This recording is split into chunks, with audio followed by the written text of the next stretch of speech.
నేరుగా ఐఏఎస్ అధికారుల మీద ఇంత తీవ్ర స్థాయిలో ఆరోపణలు చేస్తూ ఉన్నారు.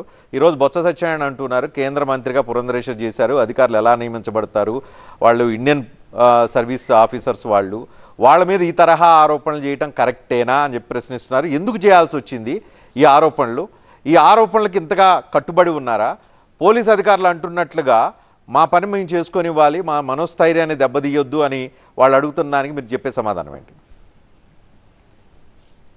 నమస్కారం రజనీకాంత్ గారు, అదేవిధంగా వాసిరెడ్డి గారికి, అదేవిధంగా TV9 ప్రేక్షకులందరికీ కూడా ముందుగా నమస్కారాలు. మీకు ఇవాళ ఈ స్టోరీకి మొదట చెప్పాల్సింది ప్రజాగళం మీటింగు చిలకలూరుపేటలో జరిగింది. చిలకలూరుపేటలో జరిగినప్పుడు ఆ మీటింగ్ కూడా ఇన్ఛార్జిగా నేను దయాకర్ రెడ్డిని మేము ఇద్దరు ఉన్నాం, మా అన్ని పార్టీల వైపు నుంచి కూడా ఉన్నారు. ఆ రోజు మేము వెళితేనండి ఉదయం 9:30కి మాకు పాసులు ఇవ్వమని అడిగితే ఎస్పీని అడిగితే కలెక్టర్ ఇవ్వాలంటాడు, కలెక్టర్ని అడిగితే ఎస్పీ ఇవ్వాలంటారు. ఢిల్లీ నుంచి పిఎంఓ ఆఫీస్ నుంచి క్లియర్గా ఎవరెవరు డయాస్ మీద ఉంటారు, ఎవరెవరు ఎల్లిపేట దగ్గర ఉంటారు, ఎవరెవరు డయాస్ వెనకమాలు ఉంటారు, ఎవరెవరు విజయవాడ హెలికాప్టర్ అంతా డేటాతో సహా వచ్చింది. దాంతోపాటు అక్కడ ఒక 6 మహిళల్ని ఆ వికసిత భారత్ మీద సన్మానం చేయడానికి పర్మిషన్ ఇచ్చారు. ఏది భారతదేశంలో జరిగినటువంటి మహిళలకు ఏమేమి బెనిఫిట్స్ వచ్చి సన్మానం చేయడానికి పర్మిషన్ ఇస్తే వాళ్ళు అలౌడ్ చేయాలి. అదేవిధంగా అక్కడ మా మేడం గారు పురంధేశ్వరి గారు ఒక మెమోంటో ఇవ్వటం, చంద్రబాబు గారేమో షాలు కప్పటం, పవన్ కళ్యాణ్ గారేమో బొకే ఇవ్వటం అనేది కార్యక్రమం పెట్టుకుంటే అక్కడ ఉన్నటువంటి ఎస్పీ పర్టికులర్గా పేర్లు నేను చెప్పను, వాళ్ళని అక్కడి నుంచి ట్రాన్స్ఫర్ చేశారు. వాళ్ళు వాటిని తీసుకెళ్ళలేకుండా చివరికి ఏ పరిస్థితి అంటే మేడం గారే మోసుకెళ్ళిపోయింది. చివరికి ఒక మెమోంటో లేకపోతే సీరియస్నెస్ ఉండాలి కదా, బొకేలు తీసుకెళ్ళలేదు, శాలువాలు తీసుకెళ్ళలేదు, ఇదా ప్రాబ్లం? లేదంటే అధికారులు దుర్వినియోగం చేస్తున్నారా? చేస్తే ఏం చేస్తున్నారు చెప్పండి.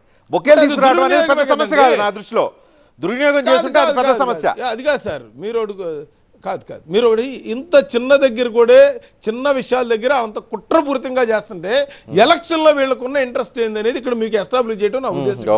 ఆ రోజున ఎవరు తీసుకువెళ్ళలేదు చూడండి, 150 మంది అక్కడికి వెళితే ఎవరిని అలౌ చేయనిలా. ఒక ప్రైమ్ మినిస్టర్ వస్తుంటే ఎవరైనా షాలేద్దాం అనుకుంటారు, బొకేద్దాం ఉంటుంది, తీసుకెళ్ళలేదు కదా.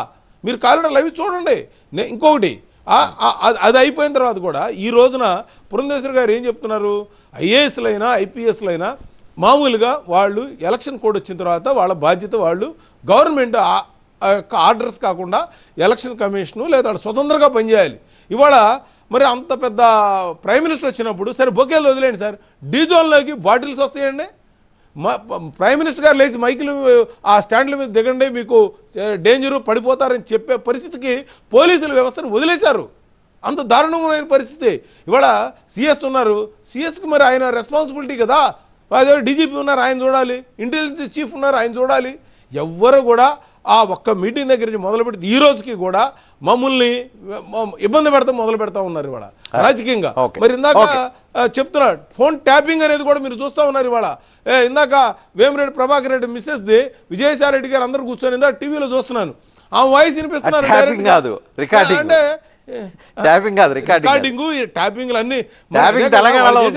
ఆంధ్రాలో రికార్డింగ్స్ నడుస్తున్నాయి, మీకు ఆల్రెడీ ఆంధ్రాలో మొత్తం జరుగుతుంది సార్. ఓకే పద్మ గారు, వాసిరెడ్డి పద్మ గారు చెప్పండి. పాతూరు నాగభూషణ్ కన్సర్న్స్ చెప్పారు, చిన్న చిన్న విషయాల్లోనే కట్టడి చేస్తున్నారు, ఇక పెద్ద విషయాలు ఏమేం చేస్తూ ఉంటారు, ఏమేం చేస్తున్నారని వాళ్ళకి భయం వస్తూ ఉంది.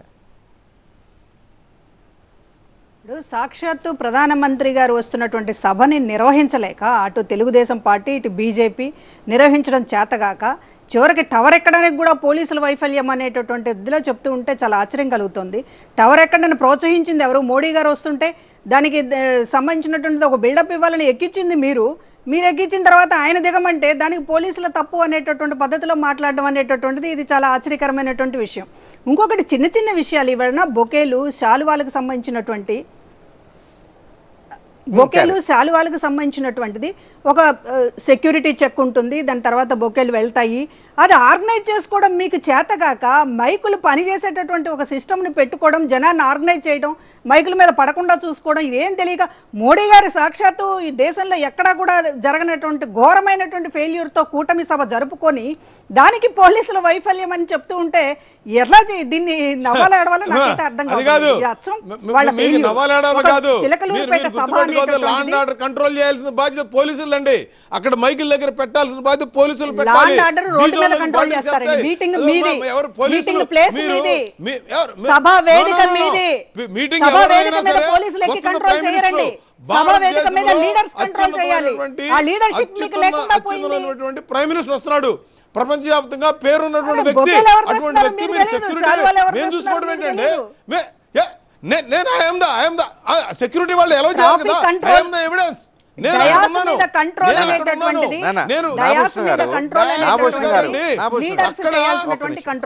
ఎస్పీజీ వాళ్ళు ఉన్నారు, ఎస్పీజీ వాళ్ళ దగ్గరికి కూడా లిస్ట్